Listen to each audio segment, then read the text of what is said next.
Hey, everybody. Welcome to 7 Miles North Music, Art, and Stories. And I'm Richard G. And I'm going to take a little time here and tell you a little tale. This is going to take just a second before we get into it. I want to kind of give you a little backstory. But back in about 68, my dad went to Vietnam, got all shot up, and lost his right hand. And spent about a year, well, really over a year, in hospitals having surgeries. My father was the first man to ever have a finger transplant. They moved his little finger into here because all this part of his hand was blown away. Had his thumb, tried to move his pinky over in here and he spent the rest of his life with his hand looked like that right there with the, and but anyway, it took him years, several surgeries to get straightened out, and after it was all said and done, I kind of wished they'd cut his arm off, but because he had a lot of issues with it. But they tried to put him out of the military, and he didn't want to get out. My dad loved the army and loved that life, and he kind of pulled some strings with some people that he knew in the Pentagon, and was able to stay in the military. And they instead could well changed his MOS, and he couldn't be in tanks anymore, and they put him into uh, the moving supplies around. So he went to a supply station, and we wound up in Fort Eustis, Virginia. And I had a little brother at the time. I was been about 12. My little brother had been about, oh, it might have been 2, and he was really suffering from asthma there in Virginia, really bad.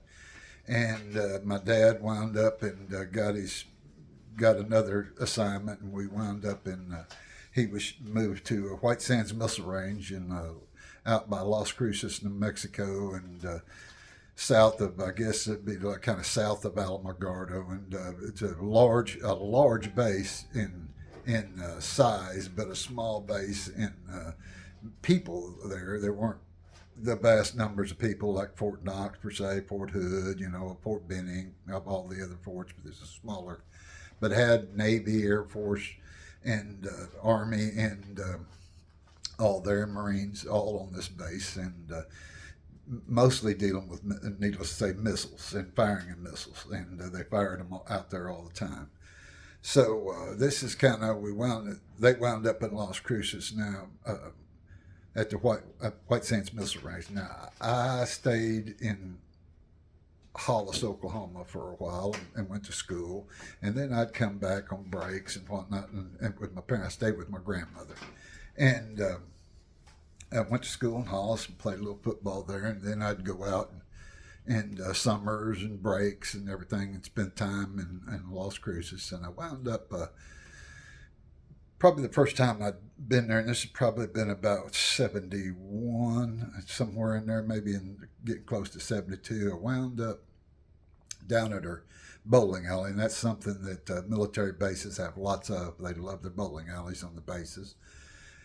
Saturday morning, they were having their youth bowling leagues, and I went down there to kind of see what was happening there on the base, and met a couple of guys there, Danny and David, and who have been friends of mine for now for years, and don't see them all the time, but they're still great friends. And while it was, my dad had a love for horses from when he was a young boy, and he used to jockey for my granddad, and I never knew my granddad because he died when I was young, before I was born. I'm sorry, and so I never died when my dad was young, and I never got to meet him. But he liked to race horses, and my dad wasn't a huge guy, so my dad was his jockey, and they that was part.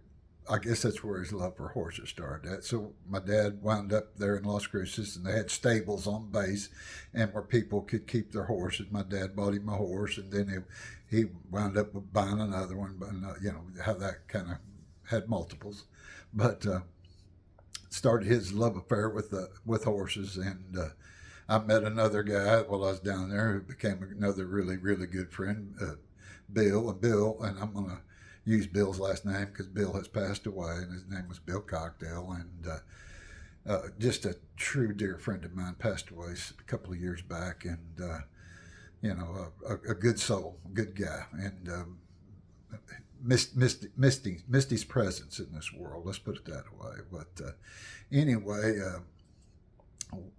Danny and David are still with us, thank God, and Danny still lives in the Las Cruces area with his wife Nancy, and then David and dang, I'm gonna have a hard time with David's wife's name. I'm so sorry, but I can't remember her name. But they live out by Hatch, and we still are in contact through Facebook. And me and my wife did travel out there about right before COVID, so it'd been about 2017, 2018, and we got to go out there, and Bill was, and then we're all still alive, and we got to get together and have a kind of a little friend reunion, which was really good. And heck, here we are in 2026, and I really kind of need to do it again. And but anyway, here's kind of what happened. Bill, one day I'm sure we're probably going out and drinking a little, going to go to a couple of clubs and do it. Bill was quite a dancer. We were going to go. I wasn't much a dancer, but I might have been a little bit of too much of a drinker. But anyway, we went out, and we were riding around. And he got to telling me about Bill's mother ran a bar there in Las Cruces, and she and I believe her daughter and had gone out, and the man who owned the club had this piece of property that was out on the Rio Grande River that had a little acreage there, and I believe he had a little alfalfa patch that he raised alfalfa and whatnot there. Well, he would, I think, gather people who frequented his bar regularly and invite them out to his little place where he had a little barn, and there was a grape arbor, and they'd have a fish fry out there. They had this big blowout on a Sunday evening. Everybody come out, and the party was over. Everybody left. Well, Bill's mom and her younger daughter stayed behind to clean up. Now, Bill's sister, and I think her name was Kathy, best I can remember, Kathy had come to her mother and said, "Mom," said, "I keep seeing this light on the other side of the river," which would have been 200 yards or something like that. And she said, "I keep seeing this light, and it looks like somebody's carrying a flashlight walking around out there." Well, I could be, there was levee roads on both sides of the river, so that was, maybe somebody's out there, messing around, and she didn't pay it no never mind. But then her daughter came back and said, "Mom," said, "I want you to look at the light." Well, they saw this light and watched it for a little bit. Well, Kathy's mother, Bill's mom, she got a little bit more concerned about it because it looked a little weird how it was moving, and she said it was just something wasn't right about the whole thing, and said directly they saw this light start coming across the water. It started moving over the river.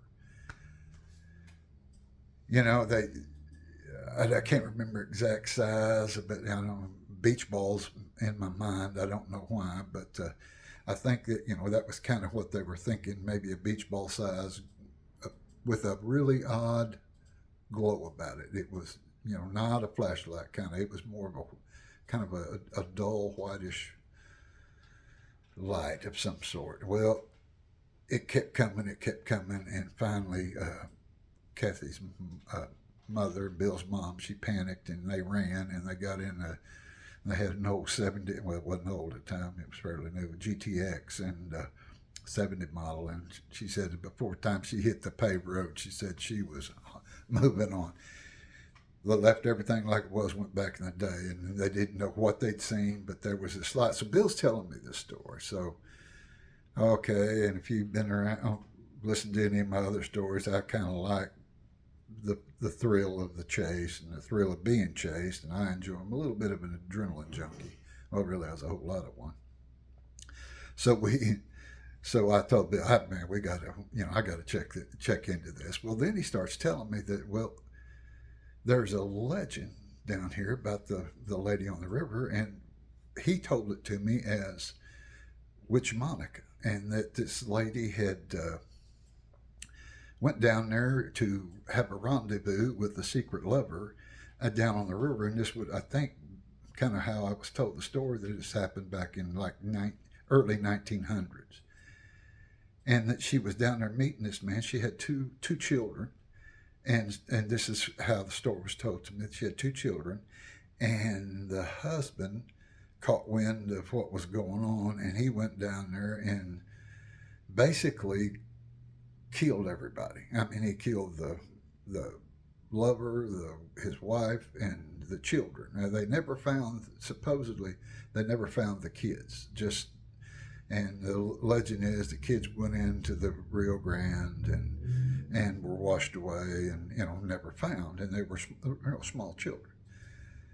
Legend going is now that Monica is traveling down the rivers at night, and this is kind of, and this is the light you see is Monica searching for her lost children. This makes a great story, and a really good one to tell late at night, but it's not nighttime. But anyway, we this was I like, okay, now I'm really gonna have to check this out. So I get a hold of we all get together. We got Bill, and we got Danny and David and myself, and we probably on a Friday, and now we'll say there were no drugs, no drinking involved in this story, okay, and which the drinking part real unusual, because we did quite a bit of drinking back in those days, but we all went down there clear ahead, and we got in my dad's old, wasn't old, but I got in my dad's Ford pickup, and we all squeezed in there, and Bill was driving my pickup because he knew where we were going. So I said, "Hey, Bill, you drive the pickup." And so I had Bill on, and then Danny and David were kind of sandwiched in between us, and I was on the outside. Well, we get down there to the Rio Grande River and cross it. There was a bridge, and we crossed over it, a small bridge, and to the left there was the levee road that ran back down. Well, they told us that, well, the gates will be locked, and you'll just have to, we'll get out and we'll walk. Well, we get there, the gate ain't locked, it's open. So shoot, and we just drive. So it's probably between 11 and 12, somewhere in there somewhere. So we, may have been a little later, but we get headed down this levee road, and we're driving along. Now, there's trees on one side, and then occasionally the brush on the river side thins down enough where you can see the river. The river's not, super deep, and it's not super wide, because this is where all this land through here is where they're irrigating off of. So we drive a ways. Now, I remember in my mind, this part of this is I'm going to throw out there, and it means very little, but we're driving along, and I remember seeing on my side, which would have been on the tree side that ran into the land, not on the river side, which we would have been heading, I do believe this would have been south. And I see this black cat, and I thought, okay, here we go, guys, black cat. And it was just wandering around out here. I don't believe we driven much farther, and we saw another one. And that made two black cats, and probably out in the middle of, really, there was not a house probably for half a mile, maybe a mile from where we were at now. And you can't see anybody's lights or anything like that. And we're the only vehicle on this road, and it's like well, you could probably squeeze two vehicles in there, but you'd have had to get over and whatnot. So we continue on, we're all laughing about this black cat thing, and this is it's pretty funny. About another mile maybe down the road, there's another bridge that cuts back, and you can get on that bridge and drive back over, and it's footbridge, but wide enough for one vehicle, where the gates are. So for the flood, for the waters where they can channel the Rio Grande River to move it around wherever they need to get it to the farmers there who have land on the Rio Grande. Well, we cut across that bridge, turn around. Now we're heading back, which would have been north, and so now we're heading back up the river, and nothing. I mean, the moon's out, bright, pretty bright night. Hadn't seen much of anything. Hadn't gone very far. Now Bill is driving my pickup. Bill is now he's against he's the closest to to the lake. I'm on the outside of the pickup, so I'm on the other side now over here by probably a cotton field or an alfalfa patch. We're driving along, and Bill says, "What's that?" Well, immediately everybody's like, brakes on, hit the brakes.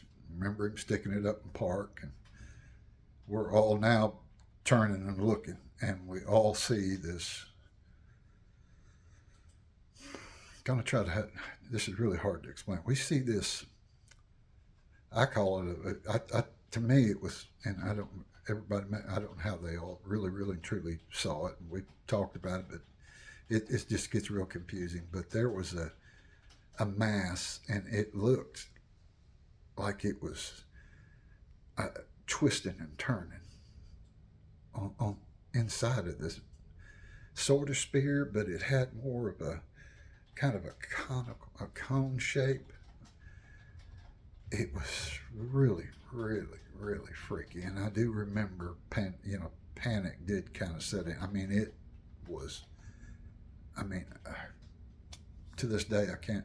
It just really, really. I wished I knew. I wished I knew what the heck it was, but it just sat there for a bit, and we were frozen.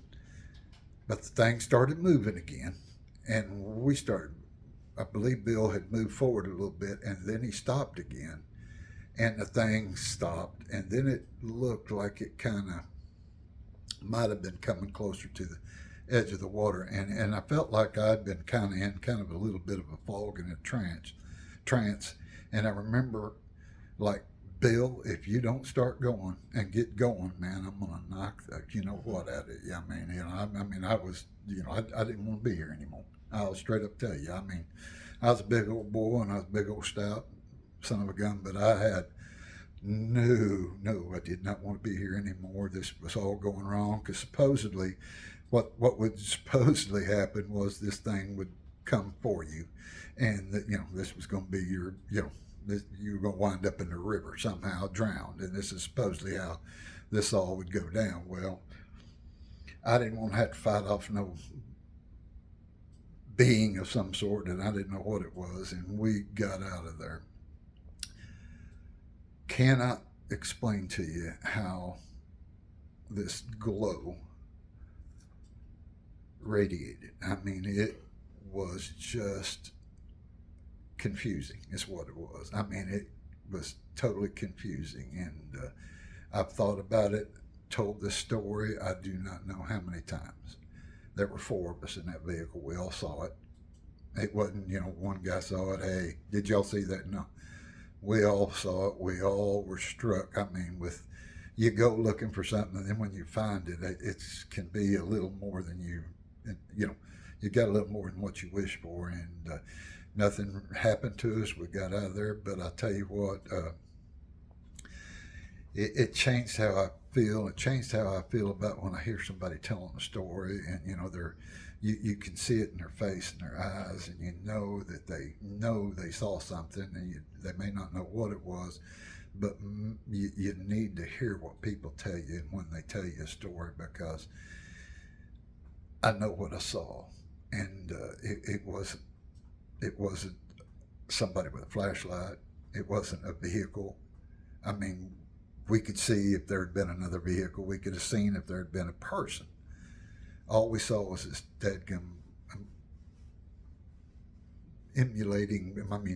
glowing, flowing. I don't know. It's just, I can't. I've seen a few things that I thought, and I pointed out, honey, watching something on TV, and I said, but, honey, that's, that kind of resemble, because I've never been able to explain exactly how that, to me, that shape, that conical shape moved. And size wise, you know, I want to say 4 feet, maybe. It was something like that. And but it was just, it just really kind of affected me.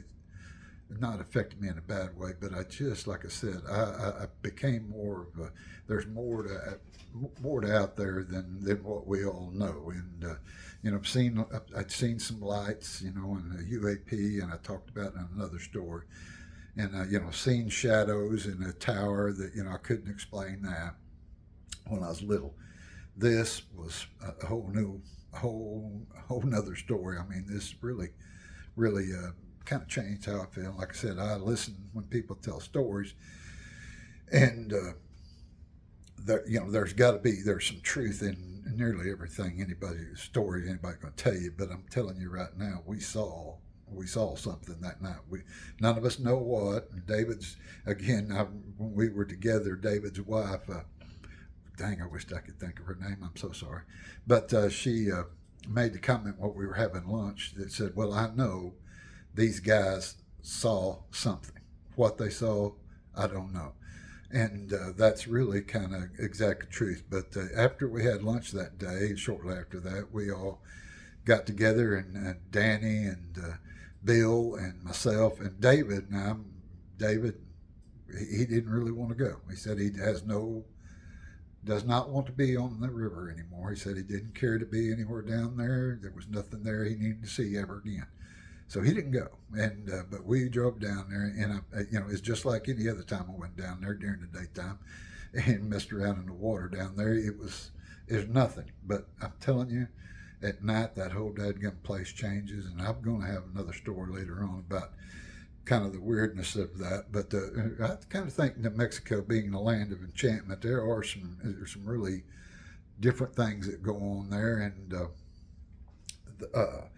I don't know if it's the desert air or what it is, or if there's, who knows, portals or what. I don't know. But I tell you what, we saw something, and I wrote a song about it, and called "The Lady of the River," and story that really got me. And I remember we were sitting around here about 6 months ago. My daughter Robin was here from lives in Florida, and I was telling her, I said, "Honey, that really kind of changed the way I hear people and how I talk. I'm not dismissive about a story, and I want to hear what they got to say, because I've been that person who's told a story that's kind of had people looking at me like, were you wild, you drunk, were you high, were you this, were you that?" Well, it wasn't any of the above at that time. I'm not saying I hadn't been before, but this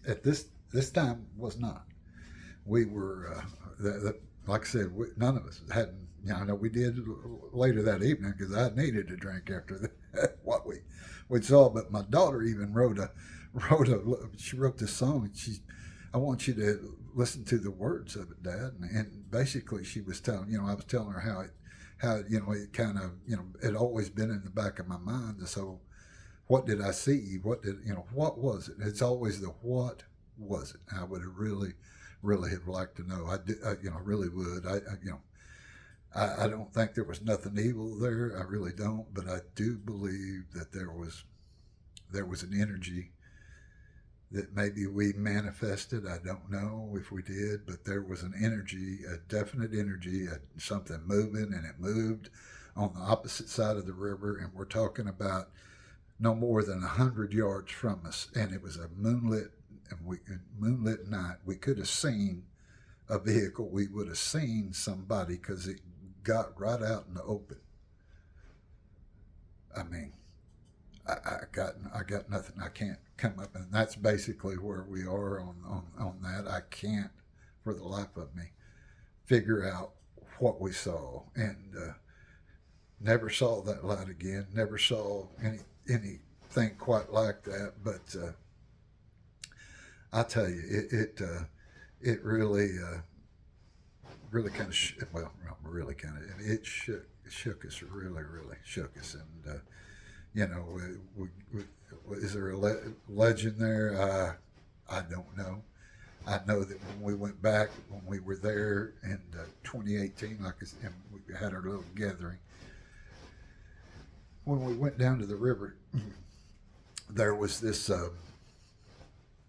bridge that had this mural painted, and it had, geez, La Lola, I believe, El La Lola. And I may be saying it wrong, but it had this woman that looked like she was flowing in the river, and so yeah, story of Witch Monica, and you know, man, I've told this story I don't know how many times to my kids, to friends, to you know nieces and nephews who wanted to get a little thrill in the evening. But yeah, you know, there was something, and down in the Rio Grande River, and I want to thank you guys for listening to an old gentleman tell his tales, and I've got a few more yet to come. And if you would like and subscribe to, and that we are 7 miles north, and we are a music, art, and story, and you can kind of see some of the art we've got here behind us, and my wife is going to show some of her art here in one of these upcoming episodes, and we'll kind of go over talk about some of that right now. Matter of fact, there's one of my grandsons was here the other day, and you can see one of his little art pieces that he was working on. And my wife's always wanting them to paint and use your imagination. And anyway. Thank you all, and please like and subscribe, and everybody have a blessed day, and thank you for listening. God bless you.